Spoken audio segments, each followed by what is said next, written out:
தமிழில் முக்கியமான இலக்கணம் தான் பார்க்க போகிறோம். குற்றிய லிகரம். குற்றிய லிகரம் இப்போது உரை நடையில் இருக்குன்னா இல்லை, ஓகேங்களா. உரை நடையில் இல்லை, இலக்கியத்தில் மட்டும் நம்ம குற்றிய லிகரம் யூஸ் பண்ணுறோம், ஓகேங்களா நண்பர்களே. அதனால ஞாபகம் வச்சுக்கோங்க. இது ஒரு ஸ்டேட்மெண்ட்டாக கேட்டுருவாங்க. பாருங்கள், இது எடுத்தோடனே பாருங்கள், ஒரு எக்ஸாம்பிள் கொடுத்துருவாங்க. வரகு ப்ளஸ் யாது, இந்த இரு சொற்களை சேர்த்து விரைவாக ஒழித்து பாருங்கள். அது எப்படி மாறும்னா வரகி யாது என்னும் ஒழிக்கும், ஓகேங்களா. இது பிரிச்சுன்னா இக்கு ப்ளஸ் ஊன் மாறும். இங்கே முன்னாடி யான்று எழுத்து வந்ததுனால அந்த உகரம் இகரமாக மாறும். அதனால் இது வரகி யாதுன்னு மாத்திரம். இதனால் தனக்குரிய ஒரு மாத்திரையிலேருந்து குறைந்து அரை மாத்திரையாக ஒழிக்கும். இதனுடைய முக்கியமான தெரிஞ்சுக்கோங்க. உகரம் இகரமாக மாறும், அதான் குற்றிய லிகரம். பாருங்கள், இது இரண்டு கண்டிஷனில் வரும்.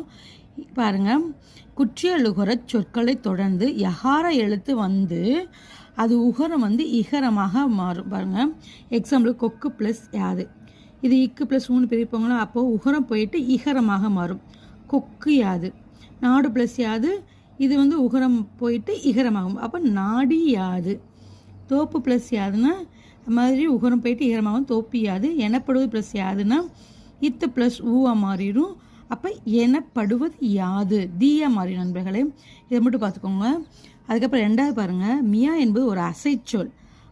அங்கே வரப்போ என்ன ஆகும்னா தனக்குடைய குற்றிய லிகரமாக ஒழிக்கும். பாருங்கள், மியா என்பது ஒரு அசைச்சொல். ஓசை நயத்திற்காக வருவது. இதில் மீ இம் ப்ளஸ் ஈயா மாறும், ஓகேங்களா. இகரம் குற்றிய லிகரம் ஆகும். இது சொற்களின் இடம்பெறும்போது தன்னுடைய மாத்திரை ஒரு மாத்திரை அரை மாத்திரையாக ஒழிக்கும். கேல் ப்ளஸ் மியா என்பது எப்படி மாறும் பாருங்க, கேன்மியான் மாறும். செல் ப்ளஸ் மியா என்பது சென்மியா. இந்த இல் 3 சுழினாகவும் இந்த குண்டு இல் 2 சுழினாகவும் ஒழிக்கும் நண்பர்களை. இது நல்லா பார்த்துக்கோங்க. இதுதான் நண்பர்கள் குற்றிய லிகரம். குற்றிய லிகரம் தற்போது ஒரே நடையில் வழக்கில் இல்லை, இலக்கிய வழக்கில் மட்டும் உண்டு. லைக் பண்ணி சப்ஸ்கிரைப் பண்ணுங்க நண்பர்கள்.